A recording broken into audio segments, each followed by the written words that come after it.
Buenas noches. Nosotros somos el equipo conformado por Zaira Rincón, Jimena Vera, Axel Hernández y Frida Hernández. Y vamos a hablar sobre los mecanismos celulares, sinápticos y moleculares de la memoria. Bueno, pues para empezar vamos a hablar de la plasticidad sináptica. ¿Qué es? La plasticidad sináptica se refiere a la capacidad de las conexiones entre las neuronas, la sinapsis, para cambiar su fuerza y eficacia con la experiencia. Esto es fundamental para el proceso de aprendizaje y memoria, ya que implica la modificación de las conexiones neuronales en respuesta a la actividad neuronal. Por otro lado, la potenciación a largo plazo, LTP por sus siglas en inglés, este proceso modifica y fortalece las funciones sinápticas. Es un fenómeno de plasticidad sináptica en el que la estimulación repetida y sostenida de una sinapsis conduce a un fortalecimiento duradero de la transmisión de señales entre neuronas. Es uno de los procesos clave involucrados en el almacenamiento de la memoria a largo plazo. Mientras que los aspectos anatómicos y fisiológicos relevantes de la memoria es la memoria involucra una de regiones cerebrales, incluyendo el hipocampo. Esto es muy importante para la formación de nuevos recuerdos, ya sea la corteza cerebral, que es donde se almacenan los nuevos recuerdos a largo plazo, y el sistema límbico, que está relacionado con las emociones. La comunicación entre estas regiones y la plasticidad sináptica son esenciales para el aprendizaje, el recuerdo y el olvido.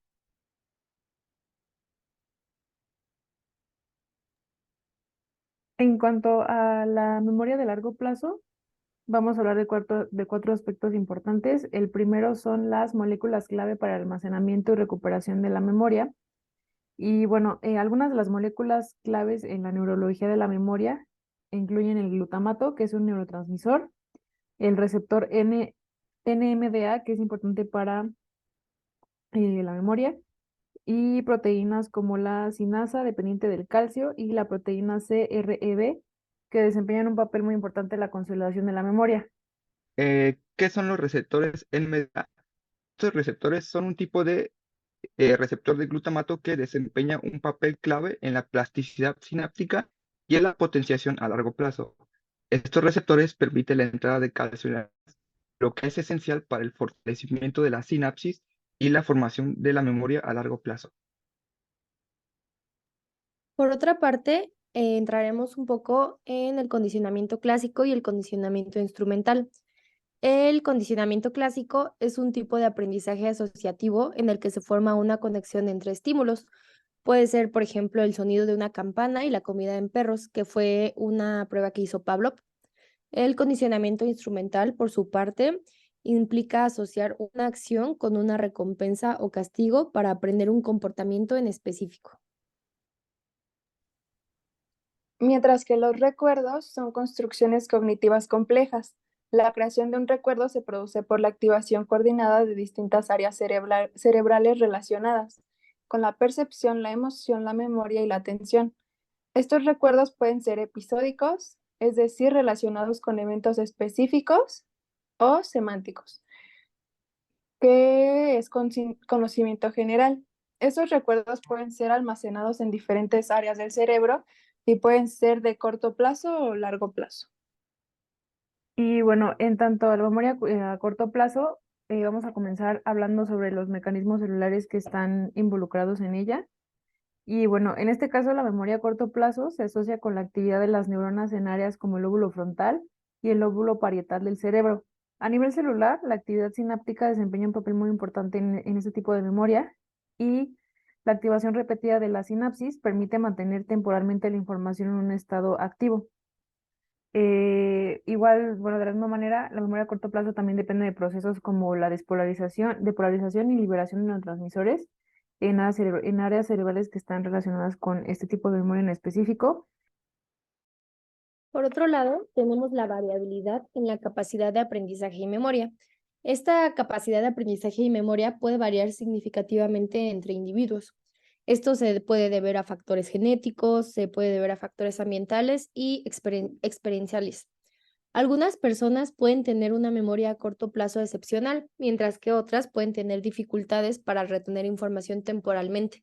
Aquí entra la plasticidad sináptica y la eficiencia en la formación de conexiones neuronales, que eso también puede hacer que varíe entre las personas, lo cual afecte su capacidad de aprendizaje y de memoria. Continuando con la memoria a corto plazo, tenemos que el aprendizaje estímulo-respuesta es un aprendizaje que implica la asociación entre estímulos específicos y respuestas motoras o fisiológicas específicas. Es fundamental en la formación de hábitos y condicionamiento. Por ejemplo, en el condicionamiento clásico, un estímulo neutral se asocia con una respuesta emocional o de comportamiento, lo que lleva a la formación de un vínculo entre estímulo y a la respuesta. Biología del aprendizaje y la memoria. La biología y el aprendizaje de la memoria es el estudio de los procesos cerebrales que intervienen en la adquisición, el almacenamiento y la recuperación de la información.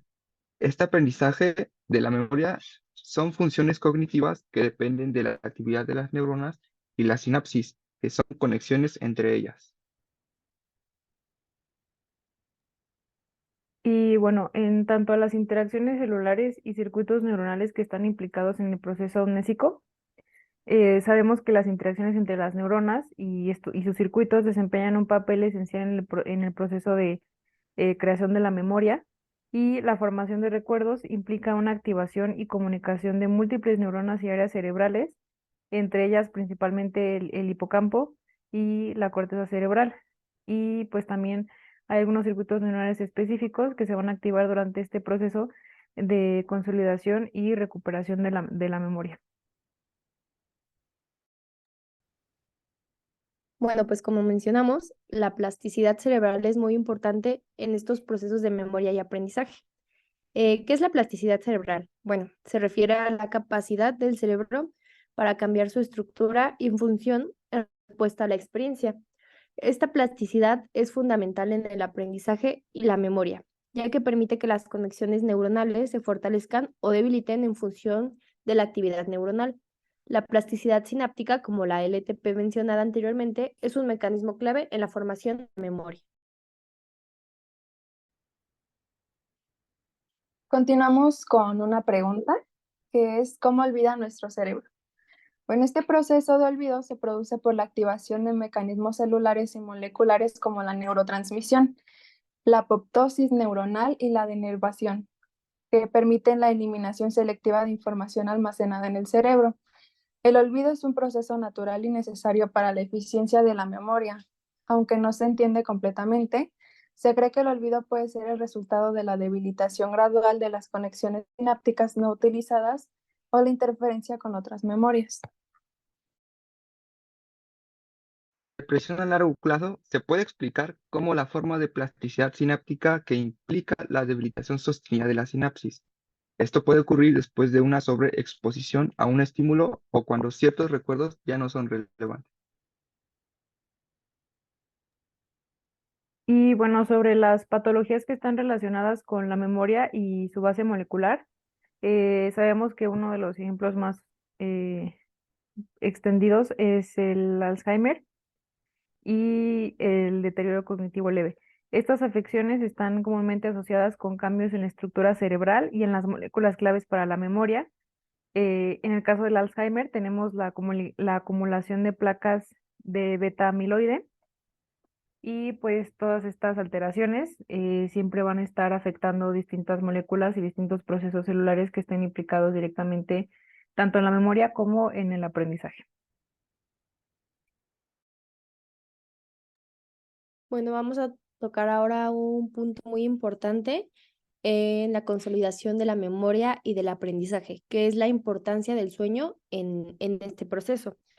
El sueño juega un papel crítico en la consolidación de la memoria. Durante el sueño, el cerebro refuerza las conexiones sinápticas importantes para el aprendizaje y la memoria. Además, las ondas cerebrales, como las ondas lentas y las ondas rápidas durante el sueño REM, están involucradas durante este proceso. Las técnicas de neuroimagen, como la resonancia magnética funcional, fMRI por sus siglas, y la electroencefalografía, EEG por sus siglas, se utilizan para estudiar la actividad cerebral relacionada con la memoria. Estas herramientas son muy importantes ya que nos permiten observar ¿Qué áreas del cerebro se activan durante ciertas tareas de la función de la memoria?